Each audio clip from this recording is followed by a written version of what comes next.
flag from Liquid Molly in Germany, and we're racing it down the inside. There goes the Clearwater Ferrari into Hell's Corner, exactly as we thought earlier on. A little sneaky move there out of the sunshine. He's got through to second, but it's the Urbis Mercedes that takes him up the mountain straight for the first time. Tim Slade leads the Levant expression just when he's talking about just a little bit as a good memory as well.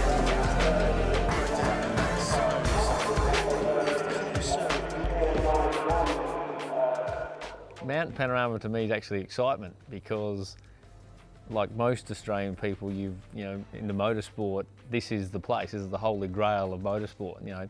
My family's rally background, and that's where our passion comes from. But this place excites us, and that's why we come here. This is the main circuit race I do ever, and so it's excitement. It's to be here and just be on the pit lane, let alone racing around here, is an amazing feeling, and it's a rare chance because it only, this is a public road that gets shut down 4 times a year.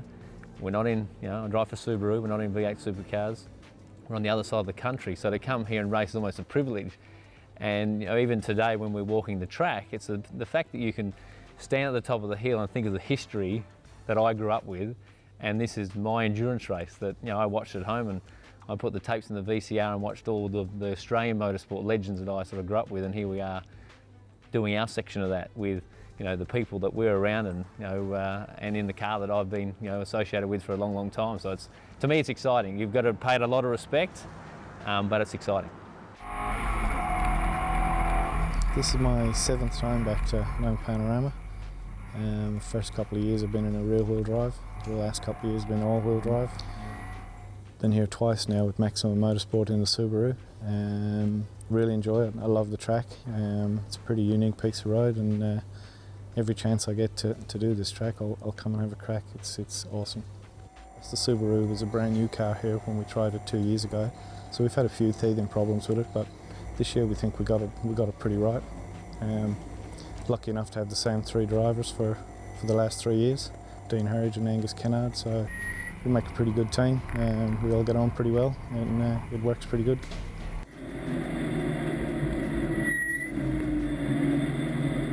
There's a lot of technical blind corners that you sort of hang on to your stomach as you come round, and then after doing it so many times you sort of get the feeling of what you can do. But just the sort of the pitch changes, the camber changes, and the fact that you come to skyline and that's all you can really see coming down the hill, and it's just a great track, fantastic track.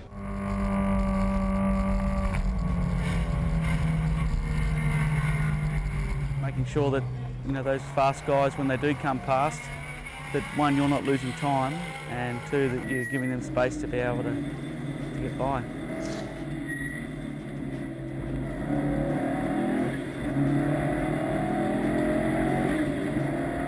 This year's got a lot of unknowns to it as well. There's lots of things we're trying and improving on the car, and even the fact that we're running slicks now. I mean, the only time I've ever run slicks is in a V8 supercar test about 7 years ago. I've never driven a Subaru on slicks. I'm pretty excited to jump in the car and see how that goes and what responds and all that sort of thing. And that's part that we're pretty excited about as well. We don't know where all the other field is. It's a different tyre to what we've run in Targa, and we sort of come here pretty comfortable with the knowledge of what data we had. We don't have data now. What happens when it rains? We don't have the luxury of single nuts on the wheels to make quick pit stops and hydraulic jacks. We're going to manually do this, so that becomes crucial from the guys making decisions, the drivers giving feedbacks to the team. Is it wet at the top? Is it dry at the bottom? Does it look like it's going to continue? So there's lots of things that we've improved that we think will make our car exciting and have more pace. There's things we're going to learn about, adapt to, and I think that's going to be the key, particularly in the practice sessions, is to make those changes, adapt to them, get the most out of the car, and then of course make a production car run around one of the toughest tracks in the world for 12 hours. That's a pretty big task, and whoever does that with the least amount of problems from all aspects, from mechanical, driver, etc., will be the ones who take the production car win, which is what we want to do. My role in the team is team manager, and that fundamentally is to coordinate the team on the day, in the lead up to the event, make sure that everything's running to schedule. There's a fairly tight schedule we have to stick to, from practice to getting drivers to the meetings, myself to meetings, the other crew to meetings. We fundamentally in the garage split it into two teams. We have the mechanical team and then we have the fuel and fire team, and they all have a job to play, and my role is to make sure that they play those roles, and really above all of that is to keep everyone calm and keep the stress out of the garage as much as we possibly can.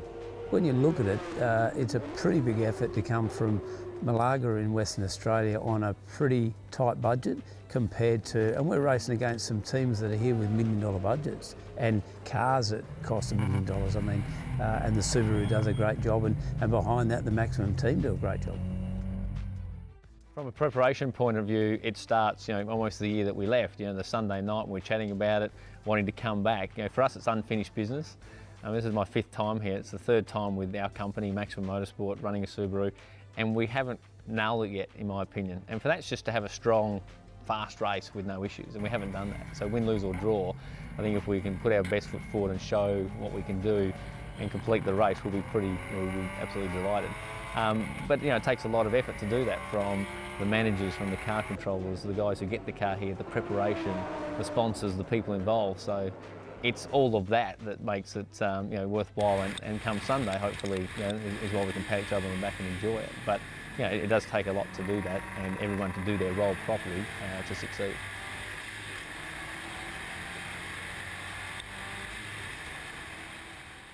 One of the things about doing a lap of Bathurst is, for me, coming from a rally background for so long, is the communication's different. You're out there on your own, apart from when you press the button or the team are talking to you on the radio, and they'll try and pick key parts of the track. It's just you and the road and the car, which is pretty rare for us. We've normally got someone in our ear directing us on the course. So we've now got to make every corner that we know now work for us on a lap. So, punching up the hill for the first time, that's probably the time you relax. It seems crazy when you tell people, but the 2 biggest straights nearly in the country, and Conrod the quickest, and our car will do about 2:45 down the straights.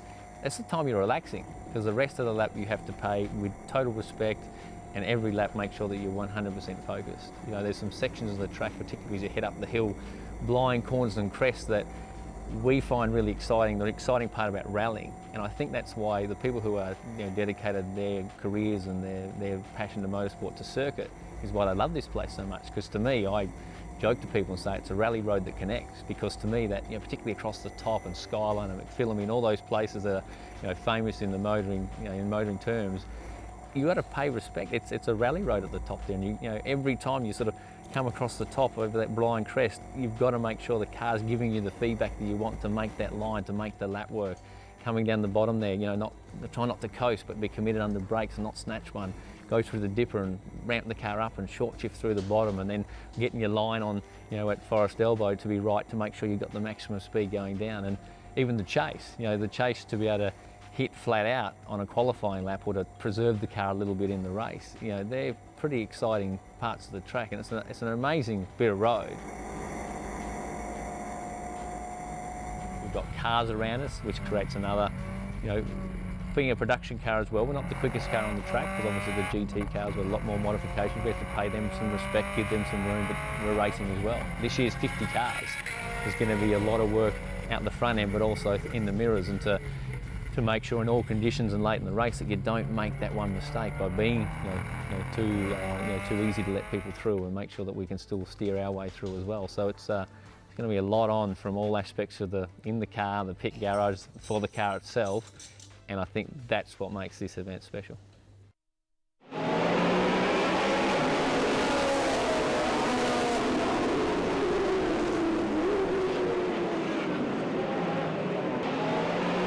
Not having Steve here is a big thing. He was a big part of Maximum. It was Dad and him who started the company 20 years ago. Unfortunately, we lost him about 18 months ago to cancer. And last year's Bathurst was the first time we didn't have him here. And he probably loved this place as much as anybody.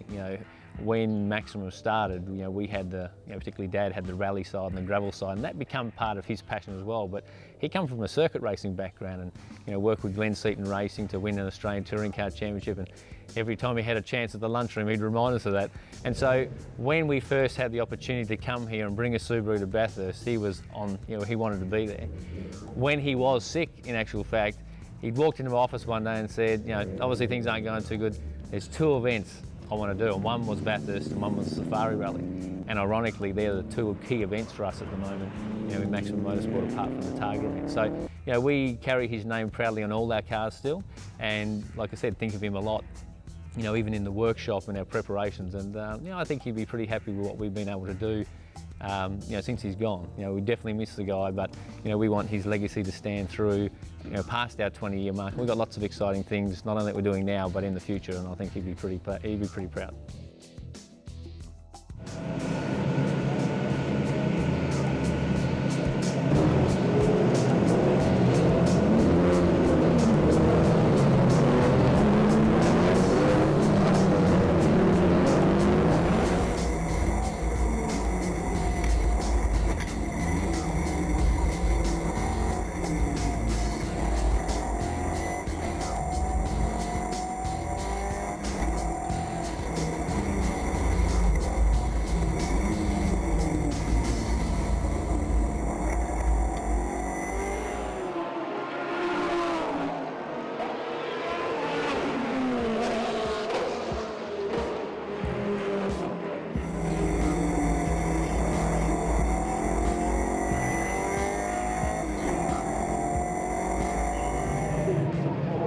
So not long out of the car after my first practice session for this year's Bathurst 12 hour. Went pretty well. Obviously one of the big unknowns for us, we keep talking and harping on about it, is the slick tyres. It felt pretty good. Obviously we just need to work out where the sweet spot is in regards to pressures. For me, after the first few initial laps of sort of getting them in, they obviously started to get a bit of temperature build up. Traffic is unbelievably horrendous out there with 52 cars of varying statures and that sort of thing. So you just find yourself on some laps really struggling to get a good groove up. So I stayed out probably a little bit longer than I normally would for a pressure check because we had some clean air. That's probably when we set our best lap time for that particular session. It feels pretty good. I mean, for what we're doing and what we're trying to achieve over 12 hours, I think it's a fairly neutral feeling car. It is sensitive to these slicks probably compared to an R-Spec. I think the R-Specs give you a little bit more of a general feel and probably even straight off the cuff when they're cold. So far, only 50 minutes in, but it's been a good start.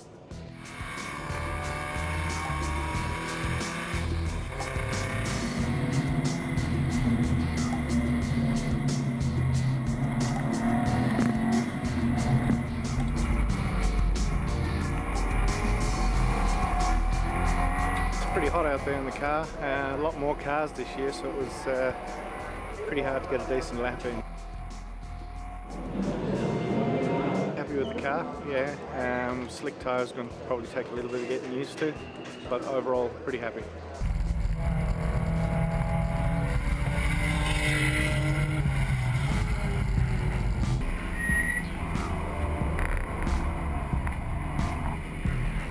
Oh yeah, it's good to get back in.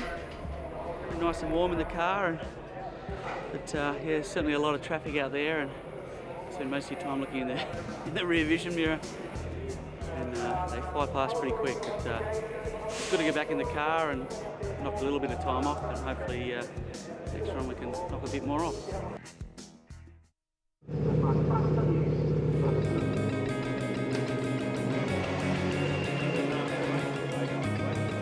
Hold it flat around there.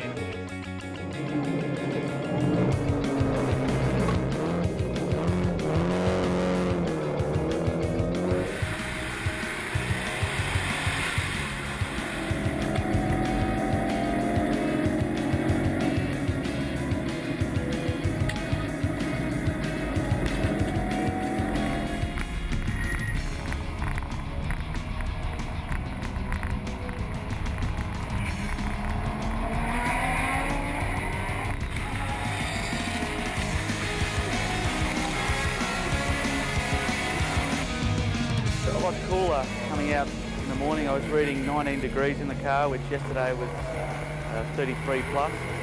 So certainly the temperature change made a lot of difference. Just getting used to the slick tyres, but you know, the car is feeling good. I just need a little bit more talent to be able to take advantage of it.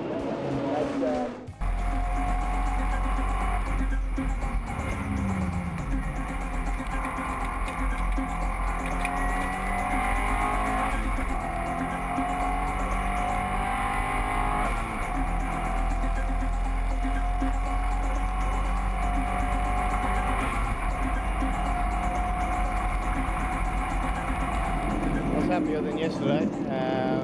It's pretty cool this morning, so we've got a better run.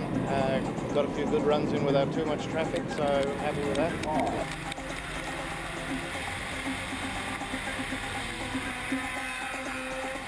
It's really good out of the box. We've got a really, really good car this year.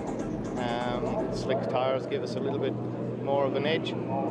Yeah, look, both Angus and John did, they set some better times than yesterday. It's just about getting them comfortable. I mean, I'm a little bit fortunate that, I've been racing STIs and Subarus for over a decade now, and with that comes a bit of comfort factor. These guys don't get as many kilometres as I do, so it's about giving them as much time on the track to sort of feel their way in. They've done another great, solid job. As you said, they went, we had them running first and second. I ran the last stint. Look, it's really a bit of a lottery in regards to the traffic. My best chance, I thought, for my hot lap was probably my second lap out. You've done one full one, and we got a red flag. So I'm really pleased with how the car's been performing, how the tyres have endured it. We didn't actually change to a new set of tyres to try and sort of pit qualifying. We're going to try and do it on the older set and get some more data from that. So I've come away a bit disappointed because I think we're half a second off the production sort of pole, you could argue, or being in first position there. So that's disappointing. But when you look at what we're here for, which is the 12-hour race, one spot on the grid after 12 hours is not going to matter at all. So slight disappointment, but we'll soon get over that. Car's very good. The boys will now work very hard to spec everything up. New rotors, new pads, we're putting new hubs on the car, and we've got a half an hour qualifying session this afternoon that we won't attack on. It'll be to road some new rubber in and also to make sure the car's good to go for Sunday morning.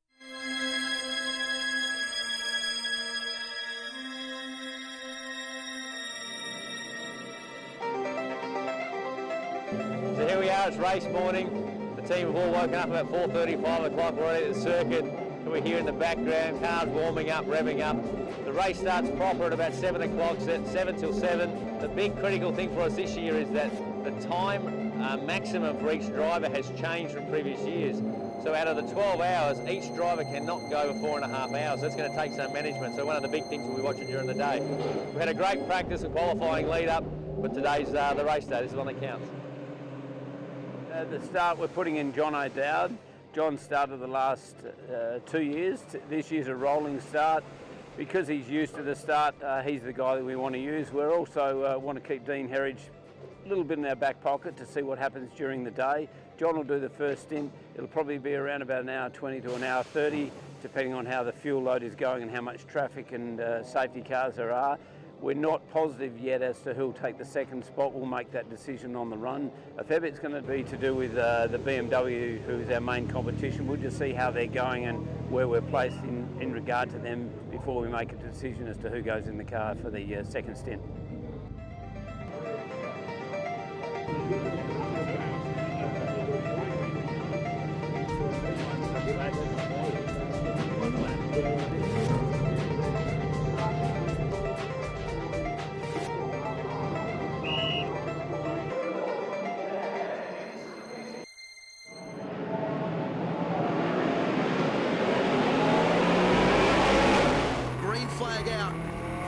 Representative from Liquimoli in Germany, good morning, and thanks to Liquimoli for their support. 12 hours on the mountain.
That Subaru is a very, very good car. It will just go all day, pound around, and actually very comfortable to drive. I spoke to Dino last night, former rally driver, so he can cop with pretty much anything he likes, but he said, mate, the car has never felt more comfortable.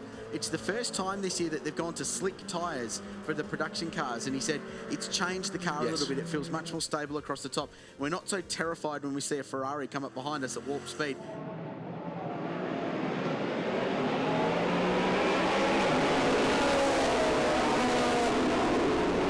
Only not even an hour into the race, we've got two safety cars. The second one, as they're going onto Conrod, they've actually, everyone sort of scuffled as there's an accident in front, and unfortunately the fourth that's in our category has actually tagged John's door.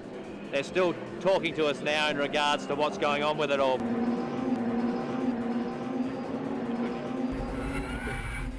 Our only small concern now, we sent a spotter to the other side, a fair crease in the right-hand side that we haven't seen yet.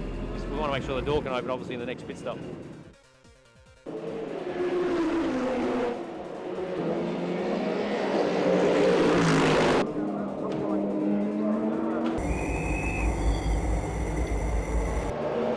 Had a good start, reasonably good start. It's a lot of cars, 52 cars. So despite that, we all had a good start.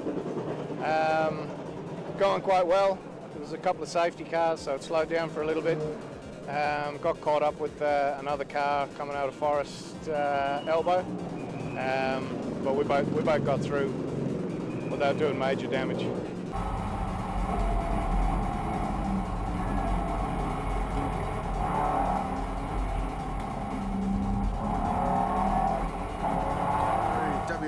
That he's sharing with Angus Kennard and John O'Dowd, as he has done for the last 2 years, and leading contenders as the HSV Astra leaves the garage and pit lane.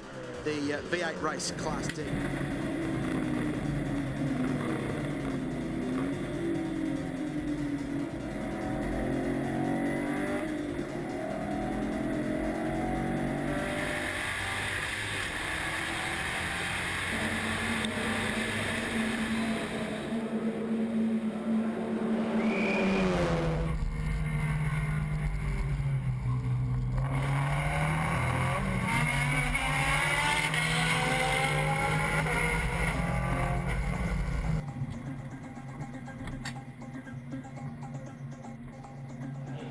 Felt good. Yeah, there's been a few safety cars and a few accidents, but the car felt really good.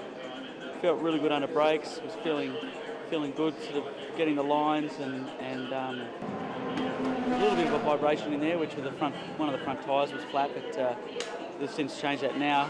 But yeah, car felt really good, and I've knocked about 6 or 7 seconds off my best time, so pretty happy about it.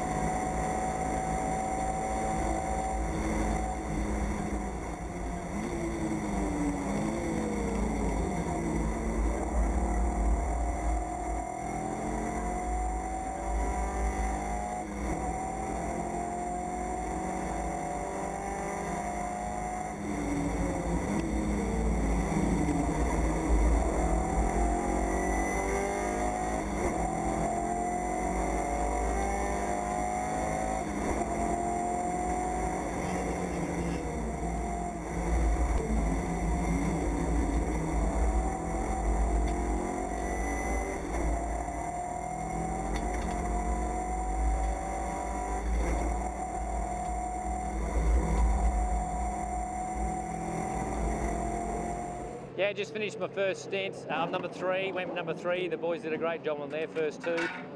Lots of safety cars, trying to stay out of incident. We're happy that the door opened after Johnny got the smack in the door in the first hour. No problem for myself. I had a couple of safety cars, so you sort of fall back into the traffic hazard a little bit. But our main rival early on in my stint actually looks like they went out with a blown engine or something like that. All I could see was some smoke, and sort of put a bit of oil on the road. So really the guys were telling me just pump out consistent laps, look after the car, which is effectively what I've done. Only a little small hiccup was that on the final lap before I was due to come in, on turn 1 it actually faulted with a fuel pressure warning. So we're not sure whether a pickup's the problem, the gauge is not quite right. Very hard to work out a fuel economy when you've got so many safety cars. So look, they refueled, John's gone back out with no drama. So with protecting the lead we've got, we may want a short stint, just to make sure we don't run out of fuel.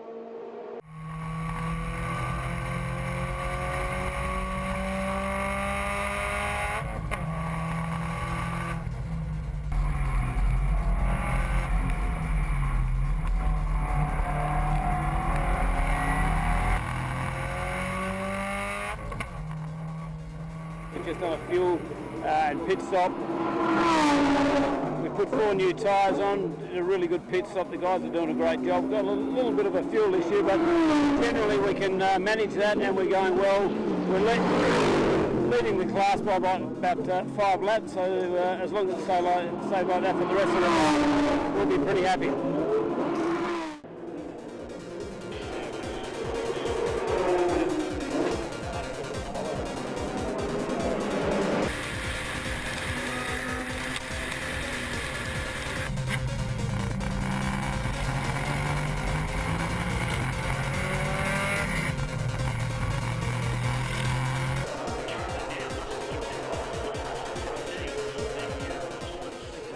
Sim race where powered radiolemans.com coverage of the Lick Molly 12 hours of Bathurst. So what we got then, we're coming up on another hour in just about 3 minutes and 26 Right, John O'Down in car 7. So best lap 2:32.0 at the moment, so leading their class and going very well.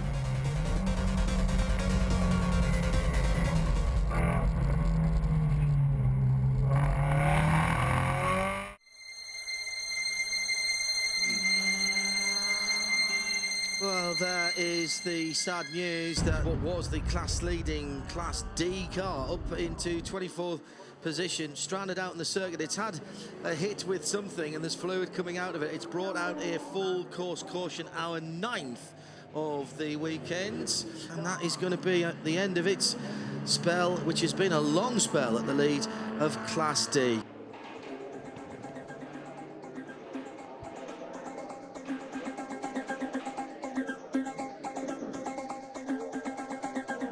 Down at the medical centre, unfortunately, obviously John's had an incident at the top of the hill. We haven't had any detailed radio message on exactly what went wrong.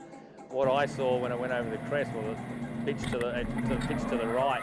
I think he must have got a tag from somewhere, but we just come down here to meet up with him, just under observation at the moment. But Angus, myself and Graham are down here just to make sure he's okay, and we'll walk him back to the pits when he appears. Yeah, pretty disappointing. Came up on some slower cars up at McPhillamy, and all of a sudden I got tagged from behind and pushed into the wall. So it's a pretty sad end to what could have been a good day, but I guess that's motorsport. We come here to have a good crack at the 12 hour, and 7 hours in, unfortunately John's been turned around by another car, it would appear, and belted the wall, and that's the end of our campaign. Very disappointing for the team. A lot of effort and time and effort's gone in, and obviously it's a long way from Perth, but as I say, that's motorsport. We can fix cars, we often can't fix people. John's fine, he's behind me smiling and walking around, and we'll take it back to Perth, put it back together and come back and have another crack.